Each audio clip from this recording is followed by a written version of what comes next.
Hello, everyone, and welcome back to the last segment of the day on the GSMC Fantasy Sports Podcast. And this last segment is highly representative of this whole narrative I've been trying to create about the ACC because it is a conference in flux. But this team might sneak up on a couple of people, and if this team does, then I actually think that this team might just save the ACC and bolster its reputation. Because when we talk about Florida State and Clemson, what they've represented in the ACC for years to come, they have really been what have carried the load for the ACC, have gotten them a place at the table, have earned the respect of some teams, really caught the eye of some teams when they really let their guard down. But this team has a chance to do some infighting, has a chance to throw their hat into the ring and get back to the national relevancy that they had many years ago. And I'm talking about the Miami Hurricane.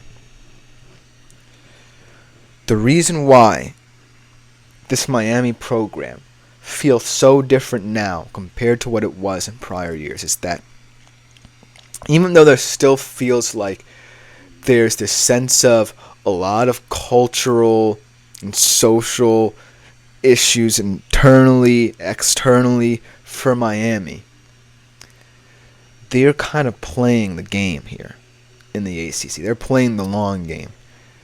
They're trying to see if Florida State and Clemson are really willing to go above and beyond in their bids to move from the conference. They're pushing the narrative. They're saying, hey, don't forget about us. Remember when we were the cream of the crop in this league? Remember when we led this conference to glory?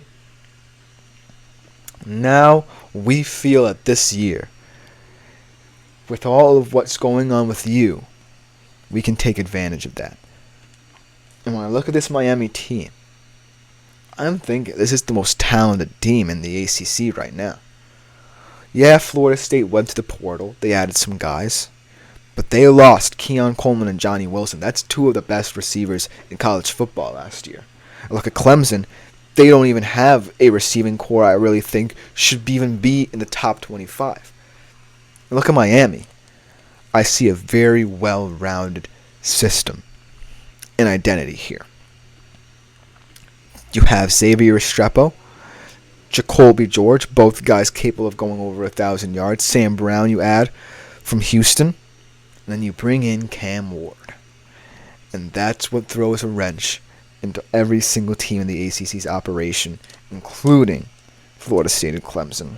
Because when I thought about Miami, and I thought about what they can become, I certainly feel like this was a perfect time for them to kind of find a bridge option for QB.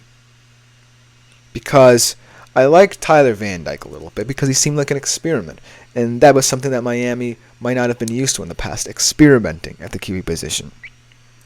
But Cam Ward, the bottom line with him is that throughout his career, all he's done has gone up. His journey has been incredible to behold. And coming to Miami is a huge, momentous career path for him.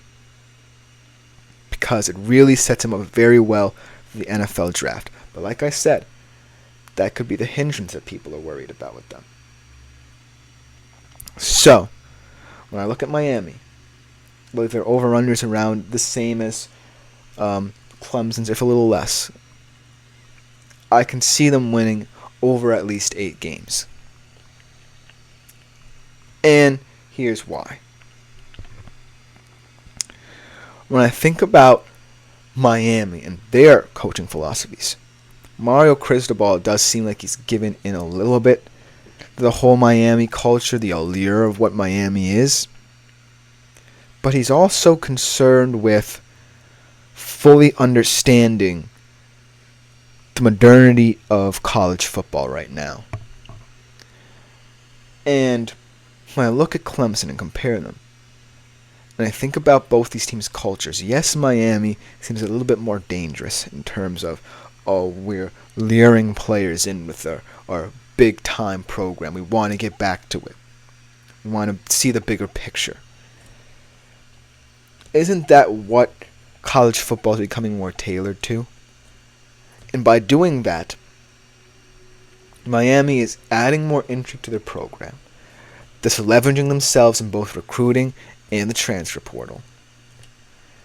And they're also forcing both Florida State's and Clemson's hand in that they're going about this very differently. A lot of people will be skeptical about Miami and saying that they're doing the wrong thing. But the wrong thing right now is a lot more appealing in terms of building your roster than it was in years prior. Because when Miami was a stalwart team, there was no NIL. The transfer portal wasn't a big thing. And they ultimately predicated it on the homegrown talent there. This year, Miami's like, ooh, Florida State and Clemson are kind of infighting. They're kind of trying to get out. Let's hit them where it hurts. Let's give them an awkward kick out the door if they do decide to leave. Because Miami doesn't seem like the nosy next door neighbor anymore, trying to poke its head on the outside looking in. They feel like they've arrived. Now, a lot of people also going to say, well, if you bring in Cam Ward, like, what's that going to do for the program? Because he's only a one-year option.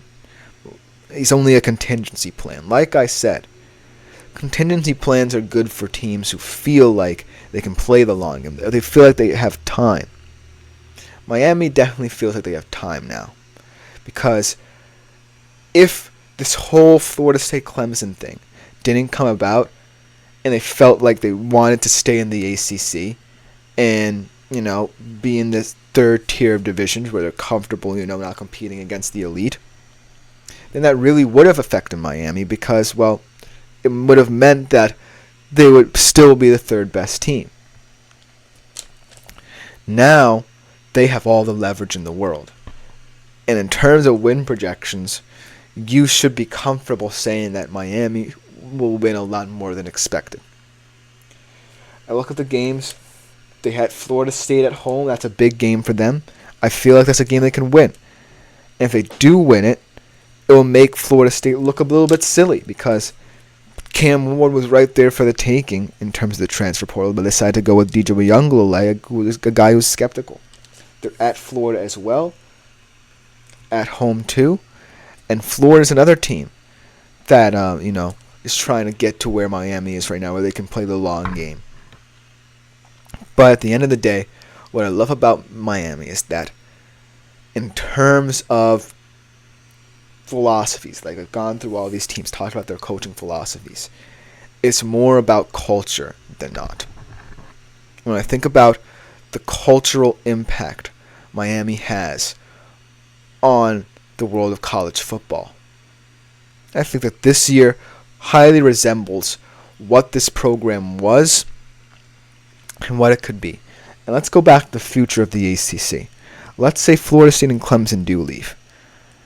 How does Miami being stellar this year really impact other teams in the ACC? I'll also talk about Virginia Tech on this show a lot. What if they're fantastic this year? North Carolina always feels like they can compete. They don't have Drake May anymore, but they always feel like they're in the kind of conversation where they don't want to be left out. So I'm looking at the ACC as a more opportunistic division than ever.